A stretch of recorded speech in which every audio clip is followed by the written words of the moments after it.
അസ്സലാമു അലൈക്കും റഹ്മത്തുള്ളാഹി വബറകാതുഹു. ഇന്ന് ഉച്ചയ്ക്ക് സാമ്പാറും മുട്ട പൊരിച്ചതും ചോറുമാണ് വയ്ക്കാൻ പറഞ്ഞത്. അപ്പം സാമ്പാർ രണ്ട് തരത്തിലേക്ക് വയ്ക്കാൻ പറഞ്ഞു. ഉച്ചയ്ക്ക് വൈകുന്നേരം സാമ്പാറും ചപ്പാത്തിയും കൂടെ ഉണ്ടാക്കാമെന്ന് പറഞ്ഞ് അതിനായിട്ട് ഞാൻ 10 മണിക്ക് തന്നെ കിച്ചണിൽ കയറിയിട്ട് ഞാൻ അരി ആദ്യമേ തന്നെ കുക്കറിലേക്ക് ഇട്ട് അതിനുള്ള ഒഴിച്ച് വെച്ചിരുന്നു.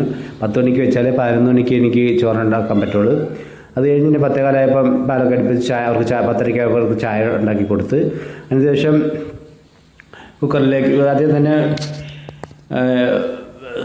സാമ്പാർ പരിപ്പ് വെള്ളത്തിയിട്ട് വേവിച്ചെടുത്ത് അത് ശേഷം പിന്നെ പച്ചക്കറിയൊക്കെ ഇട്ട് സാമ്പാർ പൊടിയൊക്കെ ഇട്ട് മസാലയൊക്കെ ഇട്ട് അതിനെ അടുപ്പി വെച്ച് അതിന് ശേഷം സമയത്ത് അവസരം കൊണ്ട് പിന്നെ ചോറും വെന്ത് വന്നു. അതിനെ പിന്നെ അതിന് കുറച്ച് കട്ടയൊക്കെ ഇളക്കി കൊടുത്ത് അല്ലെങ്കിൽ കട്ടയായി പോവും ഇളക്കി കൊടുത്തില്ലെങ്കിൽ. അതിനുശേഷം സാമ്പാർ വെന്ത് അതിനെ പുറത്ത് വെച്ച് അതിനെ ആവി കുറച്ച് തണുക്കാൻ വേണ്ടി വെച്ചിട്ട് പിന്നെ ആ സമയം കൊണ്ട് മുട്ട പൊരിച്ചെടുത്ത് അതിനുശേഷം സാമ്പാർ തുറന്ന് അതിലേക്ക് മല്ലിയിലയും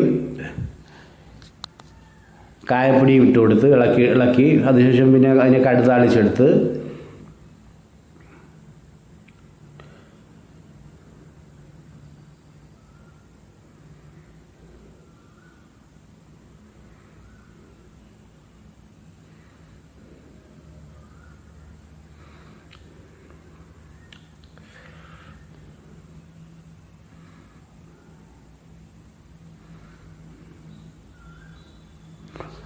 അതിനുശേഷം 5 പേർക്കുള്ള കറി ഒരു കിണ്ണത്തിലാക്കി 5 പേർക്ക് വെച്ചിട്ട് അതിനെ അടച്ചു വെച്ച് അതിന് ശേഷം 12:30 ആയപ്പോൾ ഞാൻ പോയി കുളിക്കാൻ വേണ്ടി പോയിട്ട് കുളിച്ച് കഴിഞ്ഞ് 1 മണിയായപ്പം നമ്മളെല്ലാവരും കൂടി ലോറ് നിസ്കരിച്ച് അത് കഴിഞ്ഞിട്ട് വന്നിട്ട്